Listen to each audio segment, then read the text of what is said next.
तसल्ली है कि हमारी जो सोसाइटी हमने ये एंटी करप्शन के नाम से जानी जाती थी, लेकिन इसमें कोई सरकारी एजेंसियों का ऑब्जेक्शन आने लगा। लेकिन फिर भी हमारा जो काम है, हम एंटी करप्शन हो या जो जो भी खामियां होंगी समाज में यूसुफ जितनी जी, भी आपके मरमत से डीडीसी मेंबर जो मिस्टर मुश्ताक जी हैं और आपके अपने ही इसी इलाके से एक बहुत बड़े माने ताने मंत्री हैं जिनको डॉक्टर जितेंद्र सिंह के नाम से जाना जाता है, तो फिर भी इस इलाके की अगर ये हाल होगी तो क्या कहा जा सकता है, किससे उम्मीद लगाएंगे? सर, बदकिस्मती की बात यह है कि जब भी कोई इलेक्शंस वगैरह जब होते हैं या कोई ऐसा होता है तो उस वक्त ये देखा नहीं जाता है कि ये कोई कल जो आने वाले वक्त के लिए क्या ये कोई पब्लिक के लिए कोई काम करेगा या नहीं करेगा। उस वक्त जो होता है वो जो जिसके पास ज़्यादा पैसा होता है वही उस पब्लिक सिटी में आके उस वक्त अपने नंबर्स बनाने की कोशिश करता है और पॉलिटिक्स में आने की कोशिश करता है।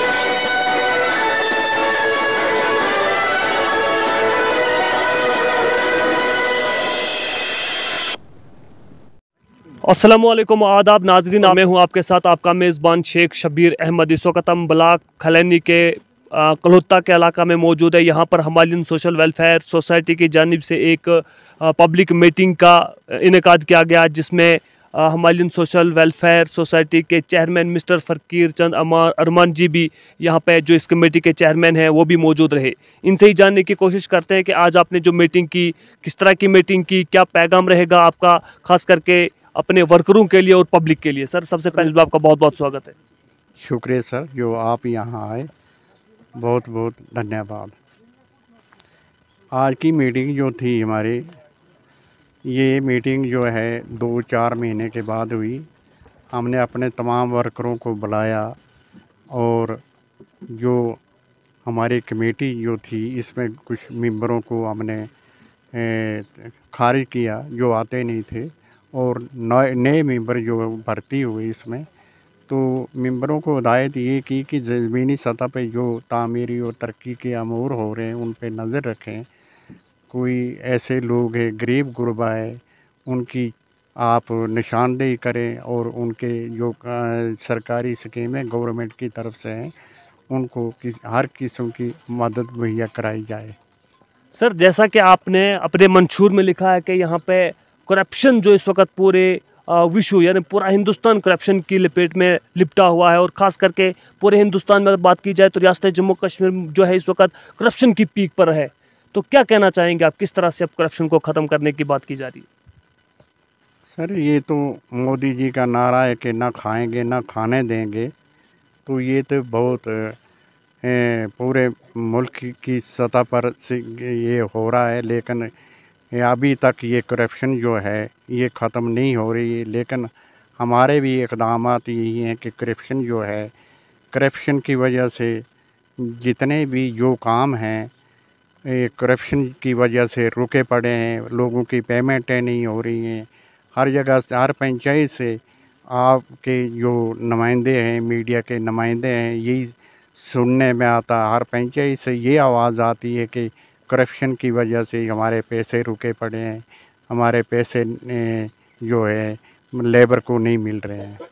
सर, इसके अलावा भी बहुत सारी ऑर्गेनाइजेशंस हैं हमारे इलाका जात में जो कहते हैं कि गरीबों को इंसाफ दिलाने में वो फ्रंट लाइन पर रहते हैं। उनने बहुत सारे दावे, जिस तरह से आपकी एक ये सोसाइटी दावे कर रही है, इस तरह से वो भी बड़े बड़े दावे करते हैं। तो इस सोसाइटी में अलग क्या है?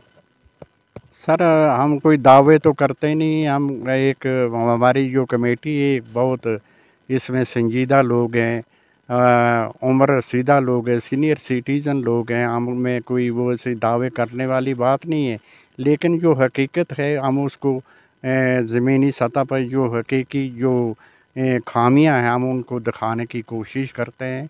और हर दफ़ा हमने ये आवाज़ उठाई है कि गवर्नमेंट जो है, सरकार इन खामियों को दूर करने की कोशिश करे। सर देखिए, यहाँ हमारे इलाका जात में जो भी एमजी नरेगा है, ब्लॉक डिपार्टमेंट है, वो लोगों को इंसाफ दिलाने में अभी तक कासिर रहे हैं, और हर जगह से शिकायतें मौसूल होती हैं कि आज फ़लानी जगह पे ये हुआ, आज फ़लानी जगह पे वो हुआ। तो एंटी करप्शन सोसाइटी वाले जो हैं, या जो आपने सोसाइटी बनाई है, ये कब बनाई और तब से लेके आज तक इन्होंने कितने हद तक अपने मिशन में कामयाब हुए हैं? सर, हमें तसल्ली है कि हमारी जो सोसाइटी हमने ये एंटी करप्शन के नाम से जानी जाती थी, लेकिन इसमें कोई सरकारी एजेंसियों का ऑब्जेक्शन आने लगा। लेकिन फिर भी हमारा जो काम है, हम एंटी करप्शन हो या जो भी खामियां होंगी समाज में, जितनी भी किस्म की खामियां हैं, चाहे वो रिश्वतखोरी हो या दीगर मसाइल, हम उन पर पूरा हक है हमें लड़ने का और लोगों के लिए हम लड़ेंगे। जी हाँ नाज़रीन, आपको बताते चलें कि ये हिमालयन सोशल वेलफेयर सोसाइटी के चेयरमैन मिस्टर फ़कीर चंद अरमान जी बात कर रहे थे। ये आपको बताते चलें कि ये रिटायर्ड टीचर भी हैं और ये एक बहुत ही काबिलियत शख्सियत के मालिक हैं, जो कि ऐसी जैसी शख्सियतें अगर हमारे इलाका जात में मौजूद रहें तो ये इलाका दिन दुगनी और रात चुगनी तरक्की करेगा। इसी सिलसिले में हमारे साथ बात करने के लिए एक और शख्स हैं जो मरमत से बिलोंग करते हैं, मिस्टर यूसुफ जी। इनसे जानने की कोशिश करेंगे कि आप क्या कहना चाहेंगे। सर, बहुत बहुत स्वागत है आपका उकाबिर हुसैन अपडेट में। शुक्रिया सर, आपका बहुत बहुत शुक्रिया, आपने मौका दे दिया बात करने के लिए। ख़ास करके मैं मरमत के बारे में कहना चाहता हूँ। हमारा जो ये मरमत है बहुत ही फार फलंग एरिया है। इसमें बहुत ही कम ये सोशल मीडिया प्लस ये जो मीडिया के लोग हैं, इसमें बहुत लोग तावन कम करते हैं। कभी कभी कहीं को मौका मिलता है। ये हमारा इलाका ऐसा है कि वहाँ से जो भी प्रॉब्लम्स होती है उसको बाहर नहीं समझा जाता है या लाया नहीं जाता है, क्योंकि कम्युनिकेशन की वजह से या मीडिया की कम्युनिकेशन की वजह से वहाँ की जो प्रॉब्लम्स है वो सॉर्ट आउट नहीं होती हैं। उसके लिए जो होता है एक ज़रिया होता है, जो लोग बात करने वाले लोग हैं, जो मीडिया से बात करने वाले लोग होते हैं या कोई क्या कहते हैं, कोई किसी का जो है जायज़ ये मुतालबा करने वाले लोग जो होते हैं वो चुपचाप करके अपने घर की तरफ ही ज़्यादा तवज्जो देते हैं, ख़ास करके पूरी तवज्जो नहीं देते हैं अपने इलाके के लिए। जिस तरह हमारे एक वहाँ पे कम से कम जो मरमत की पॉपुलेशन है वो इस वक्त 20,000 से प्लस 25 तक है। एक हमारा हॉस्पिटल है, वहाँ पे डेंटल चेयर्स वगैरह जो है बड़ी कोशिश के बाद हमने लाई थी, वहाँ पे बड़ी मेहनत के साथ हमारे डॉक्टर्स वगैरह हैं। लेकिन बदकिस्मती ये है कि हमारे पास बिल्डिंग अवेलेबल नहीं है। अगर गत्ते लगे हैं वहाँ पे, जहाँ पे ये इतनी बड़ी मशीनरीज़ होती हैं, वहाँ पे गत्ते लगे हैं। बदकिस्मती से एडमिनिस्ट्रेशन को सोचना चाहिए उसके बारे में। एक हॉस्पिटल बिल्डिंग होनी चाहिए, हमारे पास अवेलेबल बेड्स होने चाहिए। हमारे पास ये डिलीवरी का जो है वुमेंस के लिए वो हमें वहाँ से गाड़ी में लानी पड़ती है, क्योंकि आधी रास्ते में ही डिलीवरी होती है, वहाँ पे कोई पर्दा वगैरह करना पड़ता है। आधे रास्ते में जब उसकी डिलीवरी हो जाती है वो हमारे लिए एक शर्म की बात होती है। ख़ास करके उन लोगों के लिए शर्म की बात होनी चाहिए जो अपने आप को एक वहाँ से एक लीडरशिप के तौर पर अपने आप को समझते हैं या ये समझते हैं कि हम किसी की बात को कहीं पहुँचाने की कोशिश करेंगे। अदरवाइज़ हमारे पास ये बड़े बड़े मसाइल, हमारे स्कूल्स का मसला है। यूसुफ जी, आपके मरमत से डीडीसी मेंबर जो मिस्टर मुश्ताक जी हैं और आपके अपने ही इसी इलाके से एक बहुत बड़े माने ताने मंत्री हैं जिनको डॉक्टर जितेंद्र सिंह के नाम से जाना जाता है, तो फिर भी इस इलाके की अगर ये हाल होगी तो क्या कहा जा सकता है, किससे उम्मीद लगाएंगे? सर, बदकिस्मती की बात यह है कि जब भी कोई इलेक्शंस वगैरह जब होते हैं या कोई ऐसा होता है तो उस वक्त ये देखा नहीं जाता है कि ये कोई कल जो आने वाले वक्त के लिए क्या ये कोई पब्लिक के लिए कोई काम करेगा या नहीं करेगा। उस वक्त जो होता है वो जो जिसके पास ज़्यादा पैसा होता है वही उस पब्लिक सिटी में आके उस वक्त अपने नंबर्स बनाने की कोशिश करता है और पॉलिटिक्स में आने की कोशिश करता है। तो अदरवाइज़ जो काम करने वाले लोग होते हैं उनको पीछे धकेल दिया जाता है। जो कहीं गरीब आवाम की आवाज़ को कहीं पहुँचाने की कोशिश करे उसको धकेल दिया जाता है। कल उनके लिए वो करप्शन होते हैं, वो बड़े बड़े ठेकेदार लोग होते हैं, उनको तो पब्लिक के साथ, आम पब्लिक के साथ उनका कोई जोड़ तो होता ही नहीं है। वो आके वहाँ फिर अपने होटल्स वगैरह चलाते हैं या अपने बिजनेस को चलाते हैं या अपने कारोबार को चलाते हैं। अदरवाइज ऐसा कभी होता ही नहीं है कि आप वो कभी किसी पब्लिक के दर्द को वो समझें, कभी किसी वोटर की दर्द को समझें, कभी किसी दर्द को समझें, या कभी किसी के घर में जाएं, कभी किसी के राशन कार्ड की प्रॉब्लम है, कभी किसी को राशन की प्रॉब्लम है, कभी किसी को पानी की प्रॉब्लम है।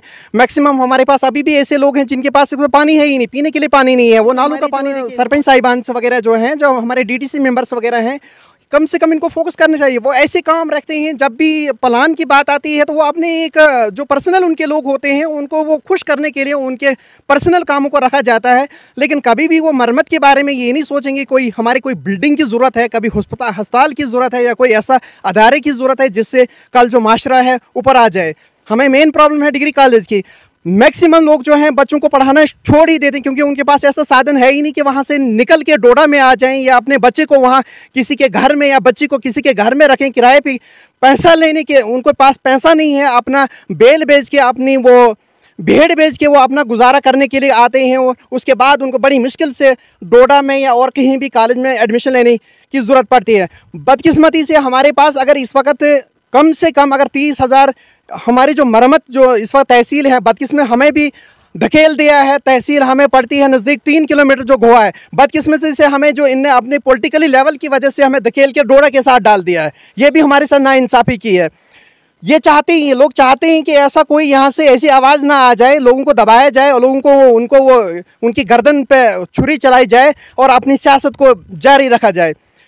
ऐसे लोग हैं जो नहीं पढ़ा सकते अपने बच्चों को, उनको ड्रॉप करना पड़ता है, उनको 12th पे ही ड्रॉप करना पड़ता है, जिससे हमारी बदकिस्मती की वजह से हमारा आधा जो यूथ है वो अनपढ़ और जाहिल की वजह से मजदूरी करता है। जी हाँ नाज़रीन, आपको बताते चलें कि ये मरमत से मिस्टर फारूक मोहम्मद यूसुफ राथर जी बात कर रहे थे। इन्होंने तफसील से अपनी मुश्किलातों का अजाला किया। ये भी हमालियन सोशल वेलफेयर सोसाइटी से ही बिलोंग करते हैं। फ़िलहाल के लिए आप देखते रहें उकाबिर CNN अपडेट। शेख शबीर को दीजिए इजाज़त। वस्सलाम।